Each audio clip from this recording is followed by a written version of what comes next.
لاندې لیکي په کمنټو کې زبردست تحقیق وي وکړل وي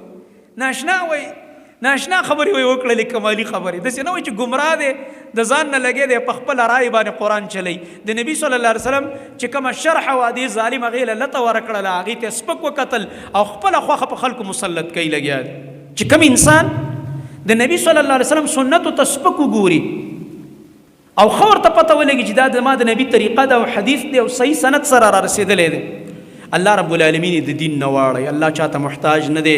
والله که الله د کوم عالم علم ته محتاج والله که الله رب العالمین زما په دې منبر باندې ودرېدو دی بیان ته محتاج موږ په خپله دې دین ته محتاج یو والله که موږ د قرآن درس کوو الله زما دې درس ته نه دی محتاج دا زموږ خپل احتیاج دی موږ په خپله محتاج یو دې ته دا زموږ خپل چې کوم دی هغه خپله ګټه هم ده او د الله شکر به ادا کوو چې الله توفیق تا راکړلو ځان به محتاج ګڼې تکبر او غرور به نه کوې بدین کې عمل الله قبلی نه بلکې زمونږ عمل نعوذ بالله ځان به ستړی کو مال به ولګو وقت به ولګو ژوند به پکې صرف شي او برباد به شي که د نبي صلی الله علیه وسلم په طریقه نه دلیل یې څه دی د سورة محمد آیت صلی الله علیه وسلم یا ایها الذین آمنوا اطیعوا الله واطیعوا الرسول ولا تبطلوا اعمالکم اے ایمان والاو که ځان ته مؤمن وې د الله خبره ومنئ د الله خبره قرآن کې ده او د رسول الله صلی الله علیه وسلم خبره ومنئ په حدیث کې ده ولا تبطلوا اعمالکم او خپل اعمال مه بربادوئ مطلب دا دی که عمل کوئ په قرآن او په حدیث به کوئ د الله او د رسول طریقې ته وګورئ چې څه هدایات یې درته درکړي دي د الله رب العالمین احکام قرآن کې موجود دي د رسول الله صلی الله علیه وسلم شرح وسره په حدیث کې موجود ده چې په دغه احکامو به څنګه عمل کې دا دواړه یو ځای کا اطیعوا الله واطیعوا الرسول په قرآن هم عمل وکړه په حدیث د رسول الله صلی الله علیه وسلم هم عمل وکړه ولا تبطلوا اعمالکم ګوره که په دې عمل ونه کړو اعمال باطل او برباد لاړه اعمال خراب شو د محمد رسول الله صلی الله علیه وسلم زندگی زمونږ ستاسو دپاره الله سبحانه وتعالی اسوه حسنه ګرځولې ده لقد کان لکم فی رسول الله اسوة حسنه پښتو کې ورته موږ نمونه وایو د تابعدارۍ چې موږ د هغوی ژوند ته وګورو او د هغوی د سیرت او د کردار او د اخلاق او د عباداتو او د نبی کریم صلی الله علیه وسلم د دې ژوند نه موږ د ځان دپاره یو آینه جوړه کړو او ځان ته پکې وګورو او د هغې مطابق د خپل ځان او د خپل عباداتو او معاملاتو او د عقایدو د ټول ژوند د امور اصلاح وکړو کله چې یو مسلمان مؤمن بنده ته د خپل خوږ نبی صلی الله علیه وسلم یو حدیث او سنت راورسیږي او بغیر د عذر نه قصدا عمدا دې د هغې مخالفت کوي قرآن کریم کې الله سبحانه وتعالی ځای په ځای په دې خپل عذابونه ذکر کړي دي ځکه رسول الله صلی الله علیه وسلم واجب الاطاعت دی د هغوی اطاعت په موږ واجب او فرض دی د الله سبحانه وتعالی د اطاعت سره یو ځای د رسول الله صلی الله علیه وسلم اطاعت قرآن کې الله بار بار ذکر کوي اطیعوا الله واطیعوا الرسول د الله ومنئ او د رسول خبره ومنئ الله رب العالمین سره خو موږ برای راست خبرې نشو کولی نو د الله خبرې موږ ته دی رسول الله رسولی چې دا قرآن او بیا د دې قرآن د احکامو شرح هم دی رسول موږ ته کړي چې هغې ته حدیث وایي د دې یو ژبې نه قرآن هم راوتی او حدیث هم ترې راوتی دی نو دا د یو مسلمان شان نشي کېدی او نه دا مؤمن او مسلمان کېدی شي چې دې د پیغمبر د ژبې نه راوتی قرآن مني خو د پیغمبر د ژبې مبارکې نه راوتی حدیث دی نه مني او دې نه دی نعوذ بالله منکر شي د رسول الله صلی الله علیه وسلم په ژبه مبارکه او د نبی کریم صلی الله علیه وسلم په دې بدن مبارک قرآن کریم شرح او تفسیر شوی دی موږ ته قرآن کې یو حکم بیان شوی نبی علیہ السلام په ژبه څنګه وضاحت کړی دی ملګرو ته څنګه د هغې طریقه ښودلې چې دا حکم څنګه پوره کوئ نو دغه رنګ قرآن کې یو حکم راغلی نبی علیہ السلام پې عمل کړی که نه دی کړی په قرآن عمل کوو که نه هغه عمل کوم ځای کې دی څنګه یې کړی دی اب حدیث د رسول الله صلی الله علیه وسلم ته ځي بغیر د حدیث نه په قرآن عمل نشي کېدی او بغیر د حدیث نه په قرآن هم پوهېدی هم نشو تاسو ته مخکې ما مثال درکړی او دا مثالونه قرآن کې بېشماره دي. درس کې موږ ځای په ځای وایو چې قرآن کې الله فرمایي والسارق والسارقة فاقطعوا أيديهما. غل سړی او غله ښځه چې غلا پې ثابته شوه لاس ترې کټ کوي، د دې سړي نه هم لاس پرې کوي او د دې زنانه نه هم. دا به اوس موږ د چا نه تپوس کوو د دې د وضاحت د دې حکم چې دا لاس به موږ په کوم ځای کې پرې کوو، دې ځای کې به پرې کوو، دلته به پرې کوو، که دې ترخ کې به پرې کوو. او دغه رنګه د دې متعلق چې کوم تفصیلی احکام دي نبی کریم صلی الله علیه وسلم ذکر کړي دي چې غلا وایسته او د غلا مقدار څه دی او په څومره مقدار کې چې غلا وشي نو بیا به لاس پرې کېږي. دا ټولې خبرې به حدیث د رسول الله صلی الله علیه وسلم ته ځي. ځکه نبی علیه السلام د قرآن نظام قایم کړو، په مدینه کې یو قانون قایم کړ، اسلامی نظام، او په دې قرآن عمل کېده نو هغه عمل په حدیثو کې موجود دی الحمدلله. زما محترمونو دا ټول چې د قرآن احکام دي مونږ په دې مکلف یو چې دا به د چا نه زده کوو د خپل خوږ نبي صلی الله علیه وسلم نه. او دا خبر قرآن مونږ ته وایي من یطع الرسول فقد اطاع الله. چا چې د رسول اطاعت وکړو نو د الله یې وکړو. ګور ورته چې د رسول اطاعت دې وکړو معنی د رسول خبره دې ومنله نو اله دې د الله ومنله. ځکه الله خو ډایرکټ تا سره خبرې نه کوي، رسول الله صلی الله علیه وسلم به پتا پوهه کوي چې زما الله ماته دا وحی وکړه او دا یو فرمایله او دا یو فرمایله او دا یو فرمایله، دا حکم نازل کړو په دې به عمل داسې کوو او داسې به کوو او داسې به کوو. هغه احکام تفصیلی مونږ ته نبی صلی الله علیه وسلم ښودلي. رسول الله صلی الله علیه وسلم رسول پښتو کې وایم استازي ته د الله رب العالمین د طرف نه ټولې دنیا ته آخري استازی دی نبی کریم صلی الله علیه وسلم. نو د استازي خبره منل دا د چا خبره منلی چې هغه چا رالیږلی؟ رسول الله صلی الله علیه وسلم په حیثیت د رسول مونږ ته چا رالیږلی دی؟ الله رالیږلی دی. نو چې مونږ د رسول خبره منو دا بعینه د الله سبحانه وتعالی خبره منلی. مونږ به د یهودو په شان چل نه کوو چې یهودو ته موسی علیه السلام ویل الله راته حکم وکړلو عمل پې وکئ، هغوی څه ویلې ارنا الله جهره، مونږ ته یې مخایه کوم ځای کې درته ویلې چې د الله سره خو مونږ هم لږې ښکاره خبرې وکړو که نه. دا د یهودو خوی دی چې د پیغمبر حدیث او خبره راځي او دوی نه مړه ما ته به الله په خپله وایي، تا ته به یې څه وایي، دا پیغمبر یې بیا څه له رالیږلی دی، دا پیغمبر به یې درته وایي، د الله خبرې او د الله حکمونه به درته دی بیانوي. نو په هغې باندې قرآن کې الله وعیدونه او عذابونه او لعنتونه او غضبونه ذکر کړي په یهودو چې دا څه حیلې کوئ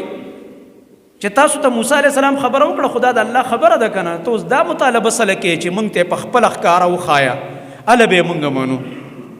نو زما محترم ورونو مونږ به په دین کې دا چون چرا نه کوو څنګه چې د یهودو پیښې وې، څنګه چې د یهودو نخرې وې. دا پیښې او نخرې دا د الله سبحانه وتعالی په هغه دربار کې مونږ له نجات نشي راکولی بلکې الټه د عذاب سبب دی. موسی علیه السلام ورته غوا لاله کوي نو چې هر یو غوا یې لاله کړی وی رانیولی به بس خبره ختمه وه، خو قیسې پکې شروع کړې، الله ورته خبره سخته کړه څنګه غوا او رنګ به یې څنګه عمر به یې څنګه او دا او دا کم کار والا به څه صفت به. دا کم قوم چې د الله په احکامو کې چون چرا شروع کړي الله رب العالمین ورته په دین باندې عمل هم ګرانوي او مشکل کوي ورته. نو قرآن کریم کې ځای په ځای ترغیبات د نبی کریم صلی الله علیه وسلم اطاعت ته راغلی دي. بغیر د نبی د اطاعت نه زمونږ عمل الله قبلی نه بلکې زمونږ عمل نعوذ بالله ځان بستړی کو، مال به ولګو، وقت به ولګو، ژوند به پکې صرف شي او برباد به شي که د نبی صلی الله علیه وسلم په طریقه نه. دلیل یې څه دی؟ د سورة محمد آیت صلی الله علیه وسلم یا ایها الذین آمنوا اطیعوا الله واطیعوا الرسول ولا تبطلوا اعمالکم. اے ایمان والو که ځان ته مؤمن وې د الله خبره ومنئ، د الله خبره قرآن کې ده، او د رسول الله صلی الله علیه وسلم خبره ومنئ په حدیث کې ده. ولا تبطلوا اعمالکم، او خپل اعمال مه بربادوئ.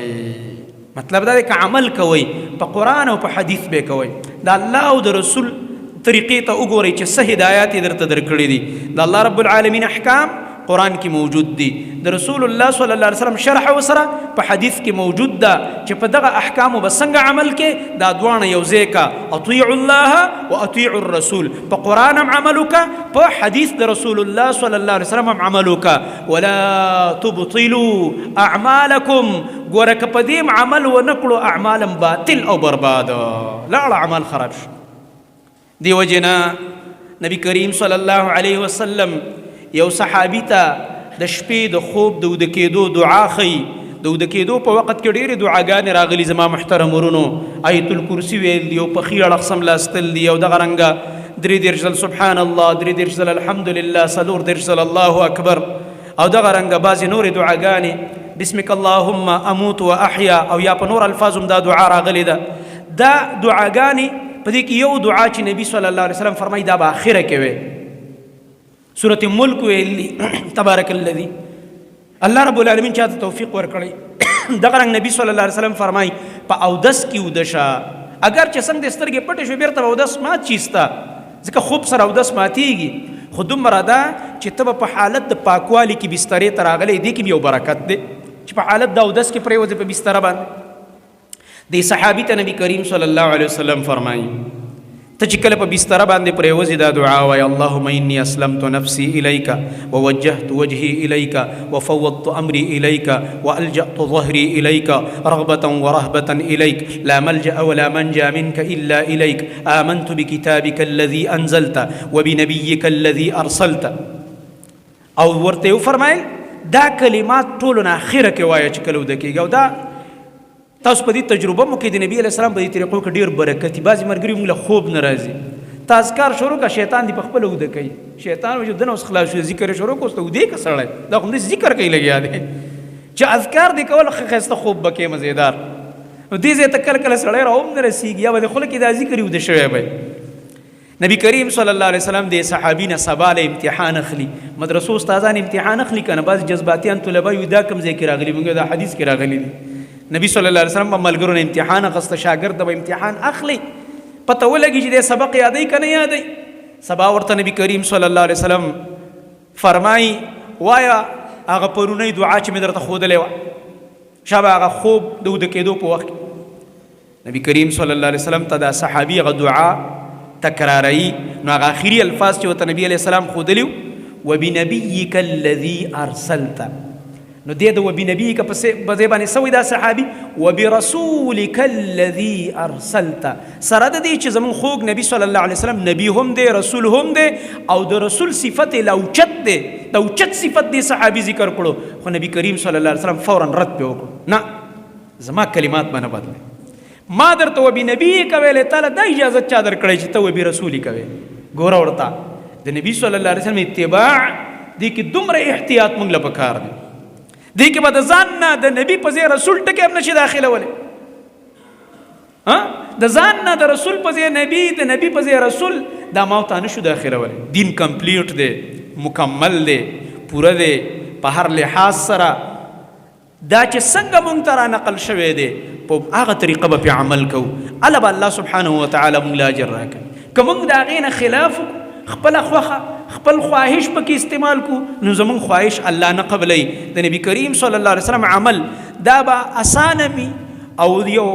په ډېر ستا بدن به هم پې نه ستړی کېږي، او په دې به الله تعالی اجر درکوي. او ته به د ځان نه عملو کې ته به دا نیکي ده، ګران به مي، ځان به هم ستړی کړي، مال به هم ولګې، وقت به هم ولګې، والله هر څه برباد کړه. مثال یې واوره، زه اکثر د حج په احکامو کې تاسو ته مثال در کوم چې نبی صلی الله علیه وسلم موږ ته څه طریقه ښودلې او په خپله څه کړي دي چې کله هغه جمرات ایشتل، زموږ پښتانه ورته شیطانان وایي په مینا کې، په وړو کې د چڼې په مقدار کاڼي باندې که نه، نو که ته راولګې لوی لوی کمرې راوالې، او زموږ دا بعضې شډل بډل چې لاړ شي دا یې لګیا دی په بوتل ولي او په سپلو باندې ولي. نو دا عمل چې تا کوم وکړو خپل جذبات دې پکې را دغه که ته به رښتیا ورته مخامخ شیطان ولاړ دی، شیطان ورپورې خاندي چې زه ته خو مې ورسولې، حج مې دله ګډ وډ کړه. موږ ته به اجر د نبي په طریقه میلاویږي. وړوکې د چڼې په مقدار کاڼې راواخله او ګزار کوه، الله اکبر وایه، ګزار کوه، الله اکبر وایه، دا به قبلیږي. وړوکې د چڼې په مقدار کاڼې به ولي، ستا حج به قبول شي، تا ته به په دې یو تکبیر او په دې یو ګزار اجر میلاویږي. کبیره ګناه به دې معاف کېږي، حدیث کې راځي ډېر لوی اجر دی د دې. بل طرف ته به یو سړی اب راولېږي خپل جذبات پکې چې نه مړه په دې وړوکي کاڼي خو یې نه ولم دا زړه پې یخومه غټه کمره رالمه خښته رالمه او په سپلۍ ولم نو ګوره دا کمره او دا خښته خو لږ ډېر زور غواړي که نه. دې سړي زور هم غریب ډېر وکړو او لږ ورپسې داسې وم ګرځېده ټایم هم ډېر ولګېده خو اجر ورته میلاو نه شو ځکه د نبي صلی الله علیه وسلم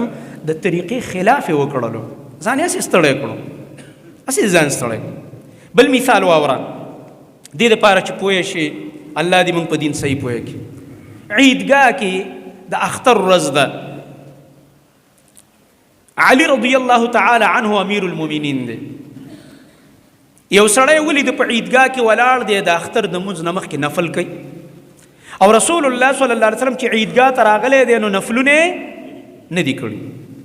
تاسو حدیث ټول وګورئ د عیدګاه او د اختر د مونځ مسائل احکام دا بابونه په دې حدیث کې شته کولاوي یا علماء نه تپوس نبی صلی الله علیه وسلم چې راغلی دی 2 رکعات یې کړي د اختر او بیا وروسته ورپسې خطبه ویلې ده بس خبره ختمه. په عیدګاه کې د دې اختر د 2 رکعاتو نه غیر بل مونځ نه دی کړی نه یې مخکې نفل کړي نه وروستو. البته که وروستو سړی کور ته راشي نو نفل کولی شي خو په عیدګاه کې نوافل نشته. د ځان نه به د وچې بزرګه نه جوړی دې ته د وچې بزرګي وایي دې ته هغه د ځان نه جوړه شوې تقوا وایي. بعضې سړی د ځان نه خپله تقوا جوړی د ځان نه به خپلې تقواګانې نه جوړی. دین پوره دی په هغه څه عمل وکړه چې نبي علیه السلام کړي په دې کې ډېر اجر دی. په زیاره دی چې ته وې مړه دلته خو به راشه تیاره موقع ده او خطیب صاحب لا د اختر نه دی راغلی یو 20 رکعاته خو به وکړم چې هغه راځي یو 10 رکعاته خو به وکړم ځان به ستړی کې اجر نه میلاویږي. ګوره مونځ دی خو د نبي د طریقې خلاف دی وکړه. دې وجې نه دا بدعتیان مونږ ته وایي تاسو ولې وایي مونږ خو ښه کار کوو دا خیرات دی دا فلان دی دا ذکر دی فلان او فلان مونږ د طریقې د نبي خلاف دی. ذکر به کې خو د پیغمبر په طریقه مونځ به کې خو د نبي په طریقه د ځان نه به نه جوړی. ته ورسره به ځینګړی مړی او پرشاره هم کې کله په پوز او کله په خوله کله چې کوم دی یو نخره کې کله بله نخره کې دا زما نبي کړي دا نخرې ستا خیرات دی خو د رسم او رواج او د بدعت خیرات دی. خیرات موږ منو ته راشه ما ته کښېنه چې زه درته وښیم په قرآن او حدیث کې بیا تکړه شه ته یې وکړه چې کوم قرآن او حدیث کې راغلي خیرات خو ته نه کې چې کوم پکې نه دی راغلی د ځان نه کې دې ته تکړه د یتیم مال ته د بډې راوالي دي مولوي صاحب خفه کېږم په اوله ورځ باندې ورته شابه سانډا او قلبال هلکه دې کې ډېر لوی اجر دی او دا خیرات ګوره ډېر زیات ضروري دی او اسقاط ورکه. دا خبرې خو کې د خپلې خېټې د تنور ګرمولو دپاره دا دې م چېرته ویلي دي چې دا کوم صاحب وفات شو دا بچي یتیمانان دي ګاونډیانو د ده ښوروا نن مه خورئ د ده غوښه مه خورئ په ده باندې سنډاګان مه حلالوئ غیرت وکئ راشئ تاسو ورله کور ته ترکاري راوړئ دا دې کله کړي دي چې زما نبي کم کار کړی خو نه کې. جعفر رضی الله عنه شهید شو د نبي علیه السلام د تره زوی. زما خوب نبي صلی الله علیه وسلم اعلان کوي ګاونډیانو ته ګاونډیانو واورئ نن به تاسو د جعفر کور ته ترکاري او خوراک لیږئ ځکه نن هغوی په لوی غم باندې مصروف دي د هغې بچي او د هغې زنانه نن هغوی ترکارۍ پخولو ته وزګاره نه دي. زما نبي خو دا کار کړی دی د مړي د کور سره رحم یې پې کړی دی ترس یې پې کړی د مړي د کور نه ښوروا نه غواړي سنډا او قلبت یې نه غواړي چې حلالی کوي اسقاط یې نه غواړي چې شابه ګوړه او صابون چکئ او فلان او فلان او پیسې او نوي نوي لوټونه راوړئ چې شابه درهم او دینار راوړئ هغه زمانه کې خو درهم دینارو شابه تقسیم یې کوي نه دا سره نشته په دین کې چې کوم نشته هغه تا ماته دین جوړ کړی دی او کوم چې دین دی په هغې عمل نه کوي. مولوي صاحب نن ته لږه ترکاري ولېږه که نه ټول عمر تا پردۍ ترکاریان یې وخوړلې نن ته لږه د مړي کور ته ترکاري ولېږه که نه مولوي صاحب نن ته لږه یو ښوروا ولېږه که نه د بل کره نن ته لږ د سار چی او پراټې لږې بل کره ولېږه که نه د مړي کور ته او په دې جومات کې میلان وکړه مسجد کې چې ګاونډیانو فلاني کور کې مړی شوی دی ښه په اتفاق باندې د سار میلمانه به ورته ناست دي بار نه به رشته دار راغلي د سار وله ناشته ویسئ او د غرمې ډوډۍ م ورله ویسئ او د ماښام ډوډۍ م ورله ویسئ. زما نبي خو دا کار کړی دی نو چې موږ دا خبره کوو څوک پې عمل کوي او چې موږ د دې په بدعت رد کوو ګوروي خیرات نه منو نو دا ستا خیرات راغلی نه دی په دین کې نو څنګه یې ومنم کوم ځای نه ومنم دا خو ستا خپل خواهش دی ته به پیاسې نوم د خیرات کې دی لکه علي رضی الله عنه چې دا سړی ولیده څه یې کولو مونځ یې کوو څه یې کوو مونځ ښه کار دی که بد کار دی ډېر ښه کار دی. علي رضی الله عنه ورته وایي صاحبه کښېنه مونځ مه کوه کښېنه عیدګاه کې کښېنه په قلاره هغه ورته وایي ولې الله به ماله په مونځ باندې عذاب راکوي څه دا بای سړی ډېر سي قلقلا خان شان دی چې ته ورته قرآن او حدیث بیان کړي دی به خپله فلسفه رامخکې کړي، خپل عقل به رامخکې کړي، خپل رای به رامخکې کړي. یاد ساتئ په دین کې رای او عقل او فلسفې نه چلیږي. دین کې څه دی چې د الله او د رسول خبره راغه بس تسلیمېدل، ځان به تسلیمېږي، بالکل بس عمل وکړه، خبره به مني، چون چې را به پکې بیا نه کړي. نو دا سړی ورته وایي ولې الله ماله په دې عذاب راکوي چې زه مونځ کوم؟ علي رضی الله عنه ډېر دې ته د علماو جوابونه دسي، د علم خبره دې ته وایي په دلیل مضبوطه. هغه ورته وایي الله په مونځ عذاب نه درکوي، خو د نبي په دې مخالفت به عذاب درکوي چې دې وخت کې زما نبي په عیدګاه کې مونځ نه دی کړی،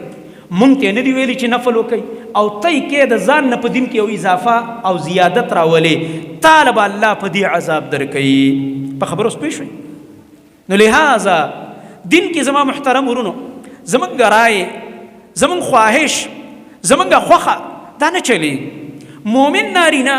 او مؤمنه زنانه چې الله او رسول څه وویلې بس هغه به مني. قرآن کې سورة احزاب کې الله څه فرمایي؟ وما كان لمؤمن ولا مؤمنة إذا قضى الله ورسوله أمرا أن يكون لهم الخيرة من أمرهم. الله فرمایي ندی جائز ندی حلال یو مؤمن نارینا یو مؤمن زنانه لره دا خبره چې الله او رسول یو فیصله وکړي او دوی د هغې نه بعد خپله خوښه او خپل اختیار چلی، دا ندی جایز، دا حرام. صفا خبره الله کړه. الله رب العالمین سپینې خبرې کوي، واضح خبرې کوي. زه به په بوسو کې اوبه بوځم، بل به یې بوځي، څه چلول به وکړو خلکو سره، خو الله رب العالمین چلول نه کوي. الله رب العالمین فرمایي چې ما فیصله وکړه او زما نبی چې ما کوم را لېږلی رسول او د درته کومه خبره وکړله، دې نه بعد هیڅ نارینه مؤمن او زنانه مؤمنه دې له نه ده جایز چې دا پکې خپله خوښه او خپل اختیار وچلی چې نه قرآن کې خو به دا راغلي، خو مونږ خو څه صحابه نه یو نو، مونږ خو څه بزرګان نه یو نو، او څه وکړو نو خلک خفه کېږي نو، او خلک به خبرې کوي او خلک به څه وایي. ته د خلکو دپاره کار کې دې نه دا معلومېږي چې ته د الله د رضا دپاره نه کوې، د خلکو دپاره لګیا یې. الله رب العالمین مونږ ته واضح احکام بیان کړي، او کوم آیت چې ما ولوسته د سورة النور 53 نمبر آیت، هغې کې الله رب العالمین فرمایي فليحذر الذين يخالفون عن امره ان تصيبهم فتنه او يصيبهم عذاب اليم. پس ودې یریږي هغه خلک. الله رب العالمین د تنبیه او د دمکۍ په شکل کې فرمایي ودې یریږي هغه خلک، ډاډه کېږي دې نه، خوشحالېږي دې نه، په دې ټالونو دې نه زانګي چې ځان ته عاشق رسول وایي چې بس زه به تش په د نبي صلی الله علیه وسلم د نوم په اورېدو به ګوتې د نسوارو ښکلوم او سترګو له به وړم او جنت ته به ځم. نه، دا خبرې نه دي. ځان د مالوچو سره مه تله، ځان د اوسپنې سره وتله چې پته دې ولګي تا ځان د مالوچو سره تللی دی. ودې یریږي هغه خلک یخالفون عن امره چې مخالفت کوي د امر د نبي صلی الله علیه وسلم نه. یخالفون عن امره ای شریعته وسنته ومنهاجه وطریقته. امام ابن کثیر دا معنی کوي د نبی د سنت نه، د نبی د لارې نه، د نبی د طریقې نه چې څوک خلاف روان دی هغه ته الله رب العالمین یره ورکوي چې ویریږه، د څه شي نه ویریږه؟ ان تصیبهم فتنه، چې یا به دې خلکو ته فتنه رسېږي. څوک چې د حدیث خلاف رواني، د نبی کریم صلی الله علیه وسلم په حدیث عمل نه کوي بلکې خلاف ته کوي، حدیث د نبی ورته وایي داسې لاړ شه، دی داسې روان دی. حدیث د نبی ورته وایي دا کار وکړه، دی وایي نه کومه. حدیث د نبی کې دی دا کار مه کوه، دی وایي کوم به، دې ته خلاف. د نبی صلی الله علیه وسلم حدیث کې خبره یو شان ده، بل شان ژوند تېر. الله رب العالمین په خپل کلام کې فرمایي چې چا زما د نبی د طریقې نه خلاف وکړه، او د نبی طریقه په حدیث کې موجود ده، قرآن کې خو نشته د نبی علیه السلام طریقه، په حدیث کې.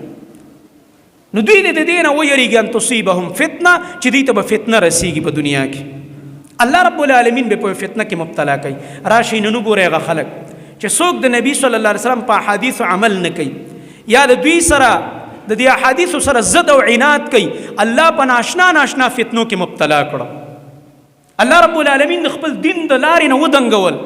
ګډې وډې په خوله راځي، قرآن او حدیث او صحیح دعوت ته پاتې دی، په ګډ وډو سره دی. کله به یو اوتې بوتې وایي، کله به نورې اوتې بوتې وایي، روزانه د هغوی د خولې نه هغه خبرې چې امت ته د فایدې په ځای ضرر او د هدایت په ځای ګمراهي د هغوی د خولو نه او د هغوی د بدنونو نه منتقل کېږي، د دې نه به غټه فتنه بله کموي چې انسان دې داسې بېدینه کړي، انسان الله رب العالمین داسې بېدینه کړي، او دا انسان د دې نبي صلی الله علیه وسلم د حدیثو د ضد او تعصب د لاسه د حق لارې نه واوړي. او دا د الله یو عذاب دي ته دینی عذاب وای. دا دینی عذاب دی چې کله یو انسان ته پته ولګېده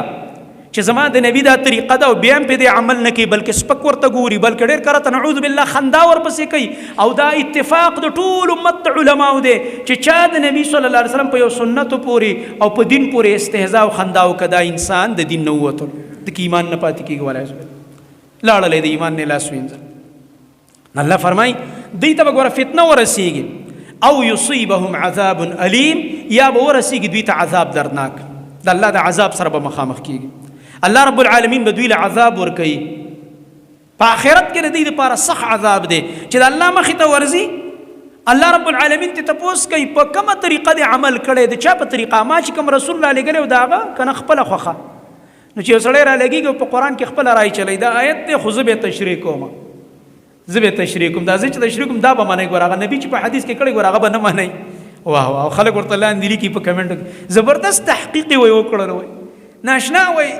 ناشنا خبرې وایي وکړلې کمالي خبرې داسې نه وایي چې ګمراه دی د ځان نه لګی دی په خپله رایې باندې قرآن چلی. د نبي صلی الله علیه وسلم چې کومه شرح وه دې ظالم هغې له لته ورکړله هغې ته سپک وکتل او خپله خوښه په خلکو مسلط کوي لګیا دی. زما محترم ورونو داسې خلکو له الله عذاب ورکوي. قیامت کې ته الله ته پوښتنه کوي چې د چا په طریقه دې عمل کړی کوم نبي چې را لېږلی د هغه په طریقه دې نه دی کړی په څه روان وي ته بلکې تا خو د هغې نه خلک منې کول خلک دې پې بدګمانه کول. څه به الله رب العالمین ته په دغه وخت کې دا بنده ووایي څه جواب وایي. او دا یو دینی سزا د وختي مې درته ویل چې کوم انسان د نبی صلی الله علیه وسلم سنتو ته سپک وګوري او ښه ورته پته ولګي چې دا د ما د نبي طریقه ده او حدیث دی او صحیح سند سره را رسېدلی دی الله رب العالمین د دین نه واړی. الله چاته محتاج نه دی. والله که الله د کوم عالم علم ته محتاج وي والله که الله رب العالمین زما په دې منبر باندې ودرېدو دی بیان ته محتاج وي موږ په خپله دې دین ته محتاج یو. والله که موږ د قرآن درس کوو الله زما دې درس ته نه دی محتاج دا زموږ خپل احتیاج دی موږ په خپله محتاج یو دې ته دا زموږ خپل چې کوم دی هغه خپله ګټه هم ده.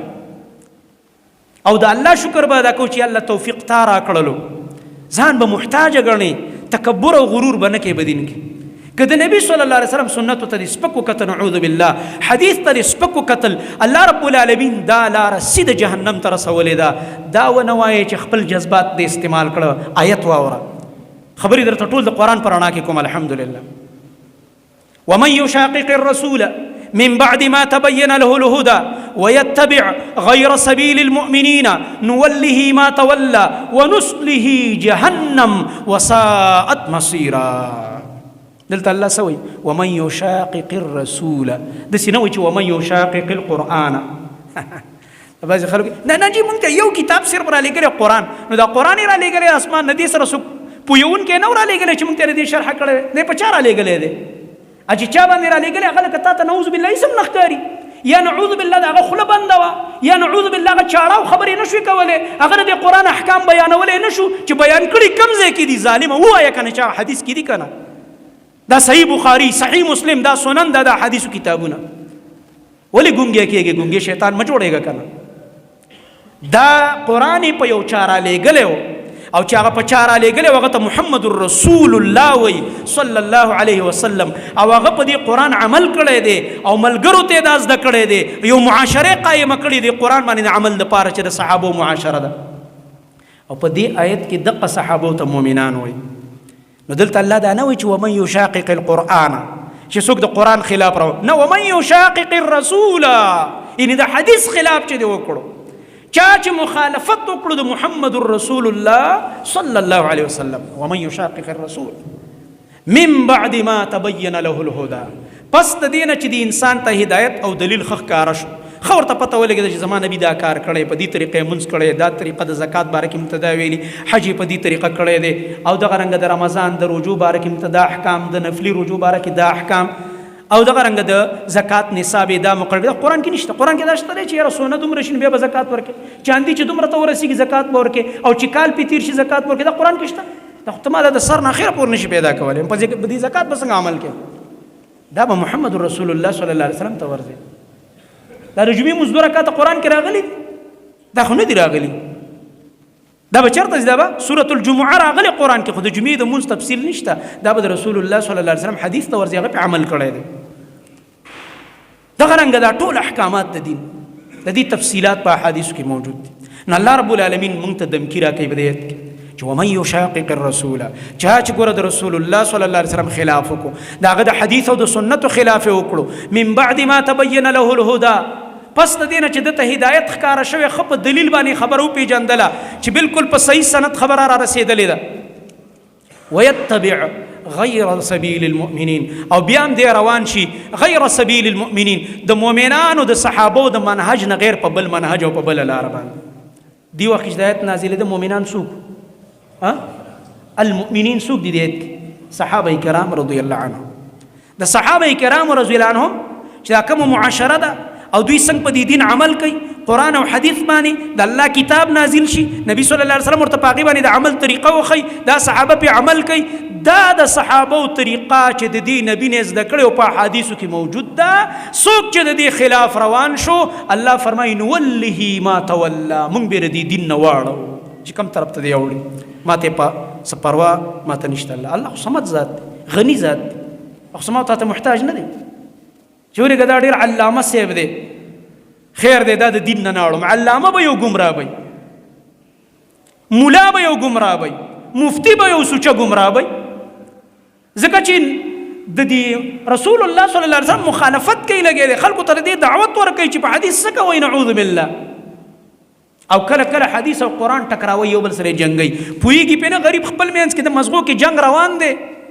په مزغو کې جنګ روان دی، نو د مزغو جنګ په خلکو مسلط کوي چې ګوره قرآن کې خو داسې دي او حدیث کې داسې دي. د چې قرآن کې هم دا د زموږ مشایخ چې دا د مشکلات القرآن دوره کوي د رمضان نه بعد، قرآن کې هم داسې اشکالات دي، مشکل ایتونه دي، ځایونه دي چې قرآن کې یو ځای یو خبره یو شان یو بل ایت د هغې داسې برعکس ښکاري، نو ته څه کوې؟ نعوذ بالله قرآن به مسلماني نه، هغې تطبیق دی، هغې تطبیق به کوې په خپل مابین کې، هغه د یو بل خلاف نه دي، تا ته داسې ښکاري. دا صحیح حدیث چې تا ته د قرآن خلاف ښکاري، دا تا ته ښکاري. راشه علماء به کتابونه لیکلي، الحمدلله دا څومره شبهات چې دا یهود کوي لګیا دی. یهود ورته ځکه وایم چې دا د یهودي ګولډ زهر بیګام زما یو ځای کې بیان و، د موږ طلباو مسابقه وایي کې ما دا خبره وکړه په همدې موضوع باندې او حجیت الحدیث باندې او فتنه د انکار حدیث باندې، چې دا اوس کم منکرین حدیث کم شبهات را نقل کوي او تاسو یې اورئ، دا شبهات اصل کې یو یهودي و ګولډ زهر، دا هغه دا ټول په خپل کتاب کې لیکلی دي. کدا غلام احمد پرویز تیر شوی، کدا عبدالله چکړالوي تیر شوی، کدا تمنا عمادي تیر شوی، او که اوس دا نور نوي نوي جدید شاګردان دي، دا د غامیدي په شکل کې او د بل په شکل کې، دا اصل کې د هغه یهودي لټریچر ګوري، هغه په حدیثو اعتراضات کړي دي او دوی را لګيږي هغه اعتراضات را نقل کړي. دا سره دوی خپل څه کمال نه دی، څه علم نه دی، بلکې دا ګمراهي ده، دا د دې ګمراهي ده چې ته د محمد رسول الله نه متاثره کېږي صلی الله علیه و آله وسلم، او د یهودي د لټریچر نه دومره متاثره کېږي. نو اصل کې هغه یهودي دا اشکالات کړي دي او هغه څه د ایمان راوړلو په بنیاد دا علم نو کړی، چې د مصر یونیورسټو ته راتلو هغه هم په دې نیت راغلی و چې د مسلمانانو په دې دین کې چې دا زده کم شکوک او شبهات به اچوم، او د مسلمانانو په ملکونو کې خو که خیری نو خډېرې جنټان دي د یهودو نصوارو. د یو عالم تحقیقي کتاب وي، بهترین کتاب وي، د قرآن او حدیث په دلایلو به مزیني چې ګوري هره کرخه به تاله ایمان تازه کوي. څوک به هغه کتاب نه ګوري، خو که چېرته یو بېدینه کتاب لیکلی، په نیټ به هم شهرتي، په هر ځای کې به شهرتي، میډیا به هم خلکو ته پیش کوي. یهود نصوارا کوشش کوي چې دا خلک وګوري، دا صحیح دین څوک سټډي نه کوي، په دې څوک پوه نه شي. دا مسلمانان هم د شکوک او شبهاتو کې پراته وي. نو غرض مې دا دی زما محترم ورونو، د محمد رسول الله صلی الله علیه وسلم اطاعت په موږ باندې فرض او لازم دی. بل آیت چې د سورې نساء ما ویلو په هغې کې الله رب العالمین قسم کوي، فلا وربک لا یؤمنون. پس داسې نه ده څنګه چې د دې خلکو ګمان دی دا خلک مؤمنان نشي کېدی. وربک الله په خپل ذات په خپله قسم کوي، ستا په رب دی زما قسمی. نبی علیہ السلام ته الله خطاب کوي، لا یؤمنون دا خلق مؤمنان نشي کېدی. الله په قسم وایي دا خلق مؤمنان نشي کېدلی. دا د الله فتوا ده، زموږ فتوا نه ده. چې بعضې خلک وایي یاره وایي دا بعضې خلک را لګېږي په خلکو باندې فتوې لګوي، موږ نه لګو. قرآن وایي لا یؤمن، او په قسم سره الله وایي چې دا سره مؤمن نه دی، من کافر دی، د دین نه بهر دی. کم کس وایي چې هغه کس چې 3 کار ونه کړي 3 کار الله حتى يحكموك فيما شجر بينهم دویم ثم لا يجدوا في انفسهم حرجا مما قضيت دریم ويسلموا تسليما دا الله وایي سورې نساء کې چې دا 3 کار ونه کړي دا مؤمن نه دی. یو حتى يحكموك اے نبی چې پتا به فیصله کوي. فیصله به چاله راوړو چې نبی علیہ السلام ژوندی خو صحابه باغې خواله راتل. نن چې نبی صلی الله علیه وسلم نشته احادیث شته الحمدلله. هغه عالم لاله چې احادیث باندې علم دی مسله وروړه زما او د بل ملګری اختلاف شو هغه عالم له بلاړ شو چې الله ولا په قرآن کې مخسته پوی ور کړی دا او ور سره د نبی صلی الله علیه وسلم احادیث چې د قرآن شرح ده په هغې کې مخکلک عبور ورته الله ور کړی دی کلک او مضبوط علم ور کړی هغه ته بلاړ شو چې دا یو زه دا وایم چې موږ دا مسله لږه حل دا د شو لکه ته چې الله او رسول ته راغی فیصله دې راوړه قرآن او حدیث الله رب العالمین په قسم سره وایي څو پورې چې په تا فیصله نه کړې فيما شجر بينهم په هغه مسله کې چې دوی پکې اختلاف راغلی دی اختلاف راغو فیصله به د محمد مصطفی صلی الله علیه وسلم دربار ته وروړو. دویم الله رب العالمین فرمای بیا به دوی په دې خپل زړه کې تنګي حرج تنګسیا دا به نه محسوس کوي خفګان چې د نبی صلی الله علیه وسلم حدیث راغی صحیح او تور ته تندې راغونی چې یاره دا خو زما لکه د خوښې خلاف دی خواهش خلاف دی دې کو زه پړ شوم زما حق خو بل لاړو نه زړه به هم نه تنګې دا به نه وایي زه پړ شوم بلکې شکر ادا کړه چې الحمدلله زه په غلطه وم ښه دی چې حدیث راورسېږي چې توبه وباسم دې کار نه تېر شم دې بل ملګري ته مبارک د شعره دا ستا شو دا سیز دا حق ستا و ما ته پته نه وه ځکه چې مولوي صاحب شیخ صاحب حدیث بیان کو د رسول الله صلی الله علیه وسلم ثم لا يجدوا في انفسهم حرجا مما قضيت بیا به د نبی په فیصله باندې په زړه کې حرج او تنګسیا او خفګان هم نه راولي ګوره دا نه چې تا ته حدیث پیش شي لکه د نن سبا مناظرې واه زه یم کافر چې دا ګوري دا خو نیټ دی دا خو هر سړی ګوري هسې هغه به سا سره اخلي دا به مسجد کې که نه مولوي صاحب خو لګیا دی بل ته شور مه کوئ د مسجد بېادبي مه کوئ دا او دا مناظرې والا چې دا دې خوا ناست دی او دې خوا او دا د یو بل خور او مور یادوي واه مولیان او مفتیان او یو بل پسې زورونه او لت یو سکان دا څه موږ لکه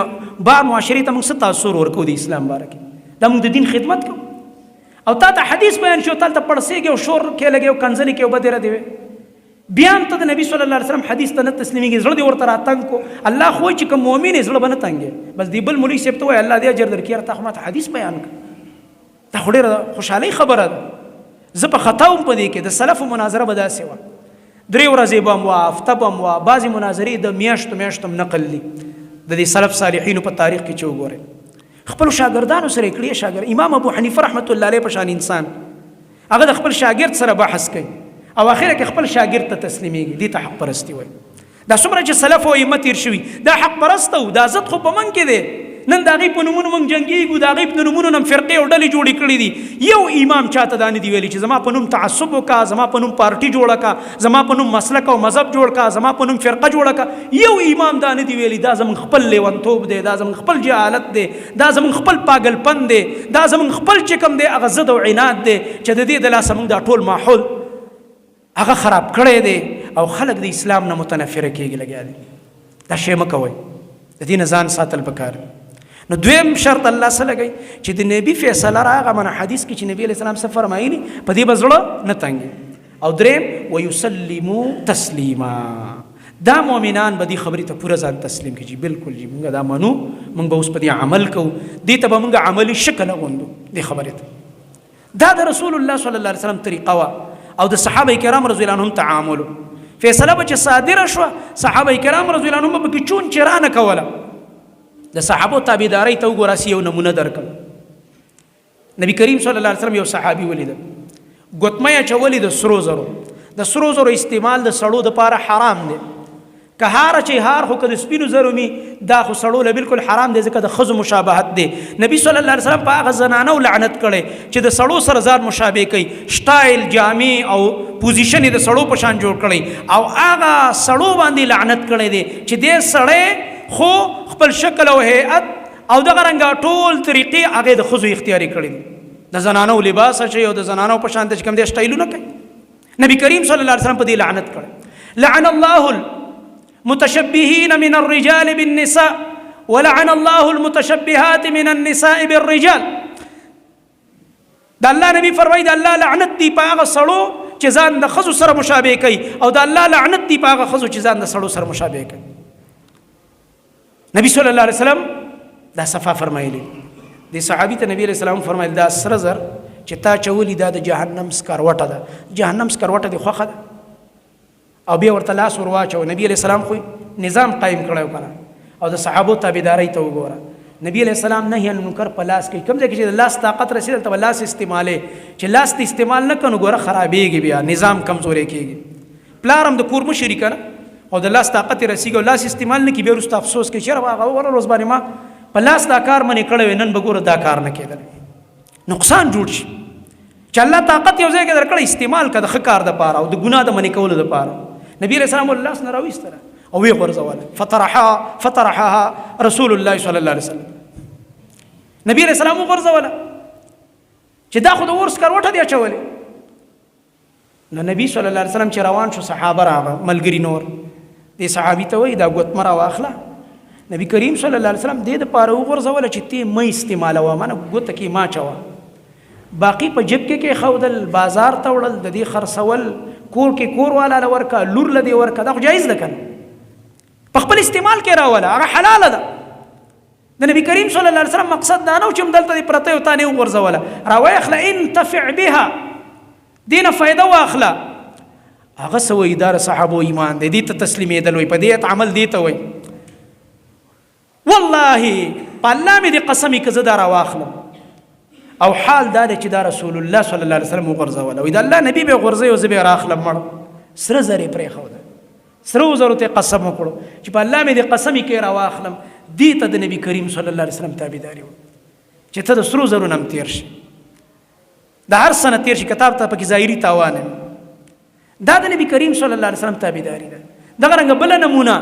مختصر ته ور واوره. هغه صحابه درې چې د تبوک د غزا نه بغیر عذر نه پاتې شوي، او مشهوره قصه د تاسو اورېدلې ده چې هغې کې کعب بن مالک رضی الله عنه، مراره بن ربیع رضی الله عنه، او هلال بن امیه. بعضې علماو چې د دې نوم درنه یېرېده نو مکه یادوه، څه میم کاف هې، دې صحابو نومونه بیا میم مراره بن ربیع، کاف کعب بن مالک، ها هلال بن امیه. دا درې صحابه دا د غزوې د تبوک نه پاتې شوي بغیر عذر نه. واپس چې نبی علیہ السلام راغی، ولې پاتې شوي؟ وایي ما ورته صفا رښتیا وویلې، دغه نورو ملګرو ورته رښتیا ویل چې هېڅ عذر نه، بس پاتې شو، ناراستی، نن ځو سبا ځو، پاتې. نبی صلی الله علیه وسلم سره بایکاټ وکړو، خبرې بند دي. دا کله کله تربیت دپاره پلار د زوی سره دا کولی شي، دا حدیثونه به دا تربیت زده کې، استاد شاګرد سره دا کولی شي، مشر د کشر سره دا کولی شي چې دته لږه تنبیه میلاوه شي. دا د نبی علیه السلام بد اخلاقي نه وه، دې ته تربیت وایي د کشرانو. او صحابو ته وایي بالکل به دوی سره خبرې نه کوئ، د درې واړو سره بایکاټ. تاسو وګورئ د نبی علیه السلام د تابعدارۍ دې جذبې ته په دې صحابه کرامو کې. دا صحابي وایي کعب بن مالک، ټولې مدینې ما سره خبرې بندې کړې، په پټ ځای کې ما سره چا خبرې نه کولې، ځکه چې د نبی علیه السلام اډر و، دې ته د پیغمبر تابعداري وه. دا نه چې زمانه راځه په دې بیټک کې به کېنو نبی علیه السلام موږ نه څه خبرې، نه نه نه، دا چل ولا غیله نه ورته. ځکه الله قرآن کې ورته سرټیفیکیټ جاری کړی، رضی الله عنهم ورضوا عنه. بیا دا صحابي یو ځای کې جاړي، د جړا تذکره کې دا حدیث دې زوی را نقل کوي، زوی ته را نقل کوي، عبدالله د زوی دی. اخر کې دا صحابي نه بنا شو، کعب بن مالک سترګو یې نظر کار پرې خو زوی به لاس نه نیولی و، نو ځای په ځای به چې ګرځېده حدیث به بیانول، نو د زوی به اورېده. وایي یو ورځ داسې راغه چې ما باندې دا مدینه تنګه شوه، تنګ شومه، نو زه د یو باغ په دیواله وړېدم چې ګورم د تره زوی مې دی ابو قتاده رضی الله عنه، او په دې دنیا کې زما د تره د زوی سره زما انتهایي ګپ شپ او ډېره مینه وه زموږ منځ کې. وایي ما ورته سلام وکړو، السلام علیکم ورحمت الله، زه یم او تره زوی، نور هېڅوک هم نشه، باغ دی. او په الله مې د قسمې که زما د تره زوی ما ته وعلیکم السلام هم ویلي. الله اکبر. ولې؟ د نبي علیه السلام اډر دی، دې ته تابعداري وایي. وایي زما سترګو نه اوښکې روانې شوې. وایي ما ورته چې تره زویه که نور خلک مې نه پیژني، تا ته ښه پته ده چې زما په زړه کې د الله او د رسول مینه ده، تا ماله سلام جواب هم رانه کړ. هغې ولې د الله نبي اډر جاري کړی دی او رانه روان شو. ویل الله اعلم، الله ته ښه پته ده. دومره پورې بیا څلوېښت ورځې بعد نبی صلی الله علیه وسلم فرمایي کورونو کې زنانو ته ووایئ چې تاسو مو سره خبرې بندې کوئ. الله اکبر. دې ته وګوره. او د نبی علیه السلام څومره اعتماد دی په صحابو، هغه هم دومره اعتماد دی. وایي کور کې زنانه ته چې خبرې به نه کوي، نبی علیه السلام ته په زړه کې دومره یقین دی چې زه دا ویم نه به کوي ورسره خبرې. دومره تابعدار دي زنانه او نارینه، دومره تابعدار دي د نبی علیه السلام. داسې معاشره تشکیل کړه زما او ستا نبی، زنانه ورسره خبرې بندې کړې. کعب بن مالک وایي ما ورپسې جواب ولېږلو، ای د الله نبي طلاق یې کم. واه واه، دې ته ګوره، اوس طلاق ورکم که راته وایي چې طلاق یې کوي، قسم په الله چې طلاق هم ورکوم. دې ته د نبي علیه السلام تابعداري. څه عجیبه خلک، هېڅ خپل خواهش، خپله خوښه، خپله رای، دا به د نبي علیه السلام خبرې ته نه رامخکې کوله. نن موږ ته وګوره، موږ ته به قرآن آیت بیانېږي، موږ ته به حدیث بیانېږي، کله تی په دې طرف تخته، کله تی په دې بل طرف تخته، کله یو لاره د فرار ګوره او کله بله. الله رب العالمین دې موږ په دین صحیح پوهه کړي. رب العالمین دې زموږ په زړه کې هغه تقوا او اخلاص پیدا کړي چې د قرآن او حدیث تابعدارۍ او اطاعت ته موږ آماده شو. زما محترم ورونو، او الله سبحانه وتعالی دې دا منهج د کتاب او سنت زموږ ستاسو دپاره په دنیا کې سبب د سعادت او په آخرت کې سبب د فلاح او د کامیابۍ وګرځي. اقول قولي هذا واستغفر الله لي ولكم ولسائر.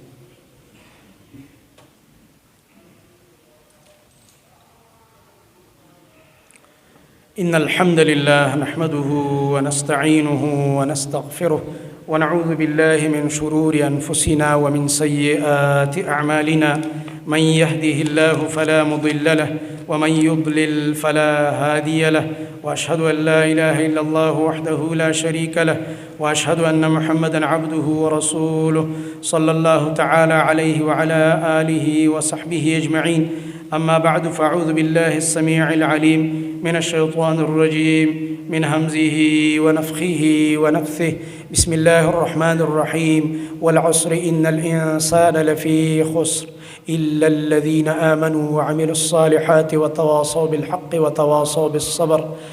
د عائشة صدیقه رضی الله تعالی عنها نه تپوس شو چې اے د مؤمنانو مورې د نبی کریم صلی الله علیه وسلم اخلاق څنګه.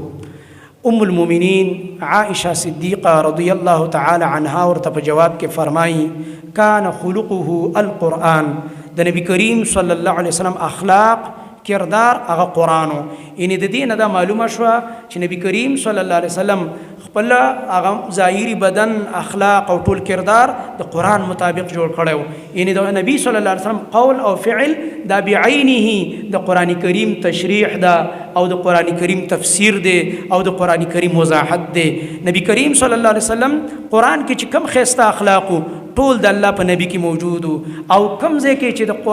قرآن کریم کې د کم عیب نه او د نقص نه منع راغلی ده، د هغه ټولو نه نبی کریم صلی الله علیه وسلم مکمل طور سره ځان ساتلی او بیبي په خپل خاوند د ټولو نه زیاته خبرداری. دا د نبی صلی الله علیه وسلم بیبي ده او هغه دا ګواهي ورکوي چې کان خلقه القرآن. د خوږ نبی صلی الله علیه وسلم اخلاق که ګورې، قرآن وایا، د الله کتاب لوله، د الله کتاب کې چې کومې خبرې دي، یو حکم راغلی نبی علیه السلام په عمل کړی دی، دغه رنګ جاری کړی دی صحابه کرام او معاشره باندې. که الله رب العالمین یو کار نه منع کړي، نبی علیه السلام ته ځان ساتلی. الله رب العالمین قرآن کې یو صفت ذکر کوي، دا په نبی صلی الله علیه وسلم کې پوره طور باندې موجود. نو زما محترم ورونو، موږ ته الله رب العالمین داسې یو خوږ نبی را لېږلی دی. په دنیا کې د هېڅ شخصیت تمام تر ژوند هغه داسې نه دی محفوظ لکه څنګه چې زموږ د خوږ نبی صلی الله علیه وسلم زندگی، د هغې سیرت، د هغې کردار هغه محفوظ دی. د دې وجه دا ده چې قیامت پورې هغه نبی دی.